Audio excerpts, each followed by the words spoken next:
ମା କ୍ଷୀରର ଉପାଦେୟତା। ମା କ୍ଷୀରର ଉପାଦେୟତା କେତେ ସମସ୍ତେ ବୁଝିପାରନ୍ତି ନାହିଁ।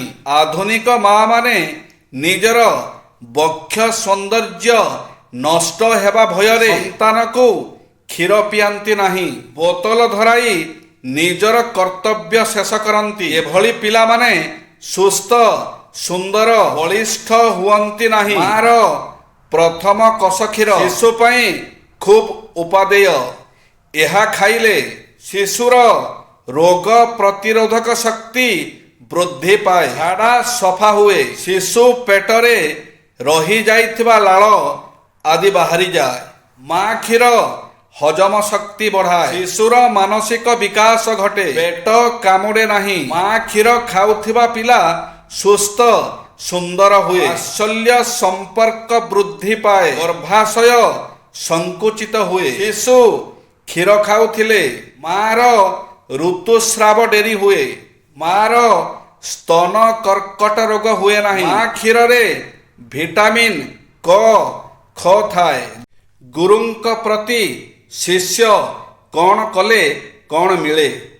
ଗୁରୁ କରି ସବୁ କଥା ଶିକ୍ଷା କରାଯାଇପାରେ। ଗୁରୁଙ୍କୁ ନର ମନେ ନ କରି ନାରାୟଣ ମନେ କଲେ ଭଗବାନଙ୍କ ଆଶୀର୍ବାଦ ମିଳେ। ଗୁରୁଙ୍କ ପାଦ ବନ୍ଦନା କଲେ ପାପ ତାପ ଦୂରୀଭୂତ ହୋଇଯାଏ। ଗୁରୁ ବଚନ ମାନିଲେ ସବୁଠାରେ ଜୟ ହୁଏ। ଶିଷ୍ୟର ପାପରେ ଗୁରୁ ଭାଗିଦାର ହୋଇଥାନ୍ତି। ପୁସ୍ତକ ଚୋରି କଲେ ବିଦ୍ୟା ହାନି ଘଟେ, ଗୁରୁ ଆଜ୍ଞା ଉଲ୍ଲଙ୍ଘନ କଲେ ମହାପାତକ ହୁଏ। ସ୍ୱାମୀ ସ୍ତ୍ରୀ ସମ୍ପର୍କ ପରି ଗୁରୁ ଶିଷ୍ୟଙ୍କ ସମ୍ପର୍କ ଗୋଟିଏ ଜନ୍ମ ପାଇଁ ଅବିଚ୍ଛେଦ୍ୟ।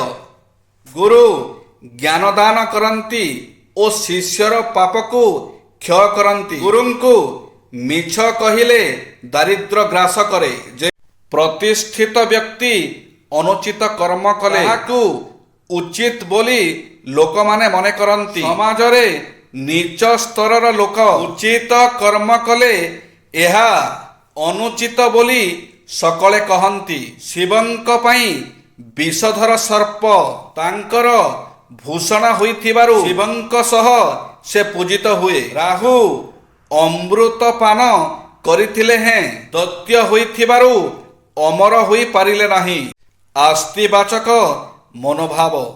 ମୁଁ ନିଶ୍ଚୟ ଆରୋଗ୍ୟ ହୋଇଯିବି, ମୁଁ ନିଶ୍ଚୟ ସାଫଲ୍ୟ ଲାଭ କରିବି, ମୁଁ ନିଶ୍ଚୟ ଜୀବନ ସଂଗ୍ରାମରେ ବିଜୟୀ ହେବି, ମୁଁ ନିଶ୍ଚିତ ସାଧନାରେ ସିଦ୍ଧ ହେବି, ମୁଁ ନିଶ୍ଚିତ ଭାବେ ପରୀକ୍ଷାରେ ଉତ୍ତୀର୍ଣ୍ଣ ହେବି।